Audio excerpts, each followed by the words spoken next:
ফের আগুন ট্রেনে। সোমবার সকালে সাসারাম পাটনা ফাস্ট প্যাসেঞ্জারে আগুন লাগে। বিহারের সাসারাম স্টেশনের ঘটনা। ট্রেনটি রওনা দেওয়ার আগেই একটি কামরায় আগুন ধরে যায়। আমাদের সঙ্গে মৈত্রেয়ী রয়েছেন প্রতিনিধি। মৈত্রেয়ী, আবারও ট্রেনে আগুন, কিভাবে আগুন লাগলো এবং ক্ষয়ক্ষতির পরিমাণ কেমন? দেখো, ক্ষয়ক্ষতির পরিমাণ যদি বলতে হয় তাহলে গোটা কোচটাই কিন্তু জ্বলে পুড়ে একেবারে ছাই হয়ে গিয়েছে।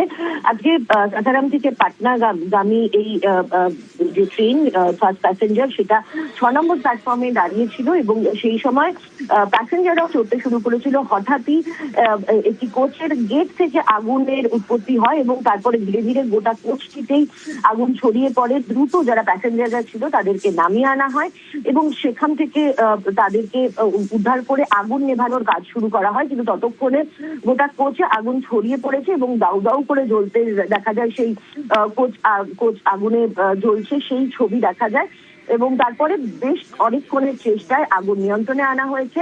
প্রাথমিকভাবে যেটা অনুমান, শর্ট সার্কিটের কারণে এই আগুন লেগে গিয়েছে। ক্ষয়ক্ষতির পরিমাণ অর্থাৎ কোনো কোচ পুরো ঝলসে গেলেও কোনো যাত্রীদের কোনো ক্ষতি হয়নি, সেটা রেল কর্তৃপক্ষের তরফ থেকে জানানো হয়েছে এখনো পর্যন্ত। এবং কেন এই আগুন লাগলো সে বিষয়ে তদন্তের নির্দেশ দেওয়া হয়েছে। বেশ, ধন্যবাদ মৈত্রেয়ী।